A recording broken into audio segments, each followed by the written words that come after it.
สวัสดีทุกคนหลังจากที่ห่างหายมาโดนพี่น้องวันนี้ได้กิน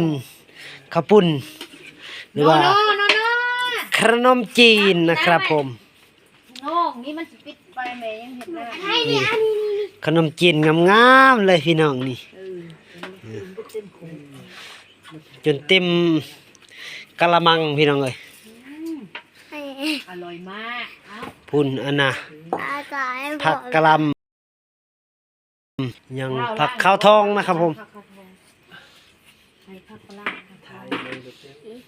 ด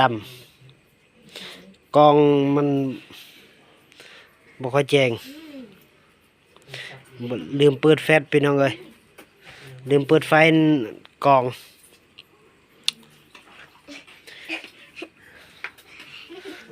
พุ่นนางบุญไทยก็ได้อ๋อก็อยากถ่ายเหมือนกันนะอันนี้ก็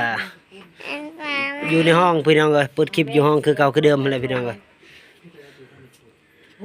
ผู้ไปอยู่รถผู้นี่ก็รถคู่ใจของผู้ค้าพี่น้องสองคันผู้ใดที่ต้องการพี่น้อง36 ล้านคันนั้นเด้อ36 ล้านติดต่อมาเลยคอมเมนต์ใต้คลิปนี้เด้อโอ้อย่าพากินเอ้ยใส่คันนั้นใส่ว่าพักหนังสือมีครบพี่น้องจางเกลือใส่กระปุ้นจางแห้งเมื่อก่อนนะแต่ก่อนแต่ก้าวบ่จักพี่น้องเนาะบ่จักตอนเขาไปอยู่กรุงเทพอยู่พระราม2ตอนไปอยู่พระราม2บ่ฮู้จักภาษาไทยเขาเอิ้นขนมจีนบ่จักพี่น้องเอ้ยก็ว่าขนมจีนมันคือสิแซ่บแท้ว่ะอยากเลยกินอยากกินว่ะ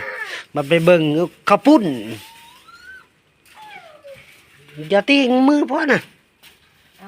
เบิ่งอยู่ดิจับดีๆปุ๊จับมาข้าวปุ้นปุ๊จับมาถ้วยข้าวปุ้นปุ๊พอสิถ่ายให้บักลาถ่ายบักลาให้เห็นบักลาดิไปลูกหล่ะเอาอะไรไปได้เอาช่องจับนี่เป็นจับนี่เอาช่องจับเนื้อเด้เอากะละมังหนึ่ง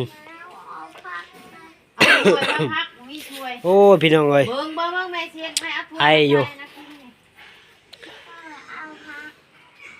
กูบ่ได้เอาให้มึงพักให้พอมึงไงพอปะพอละช่วงนี้ลายน้ำหนักขึ้น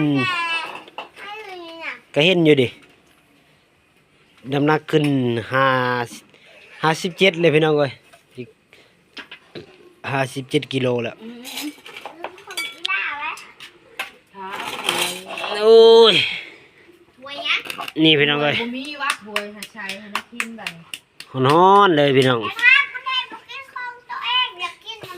เจ้าเนื้ออย่างนี้เห็ดนี่น้ำมันนะโอ้โหโมเมนต์ปลาติดคุกบ่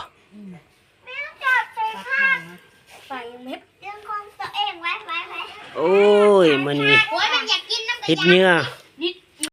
ติดคุกอีเลยพี่น้องเลยถ้วยบุญไทยมีแต่น้ำปลา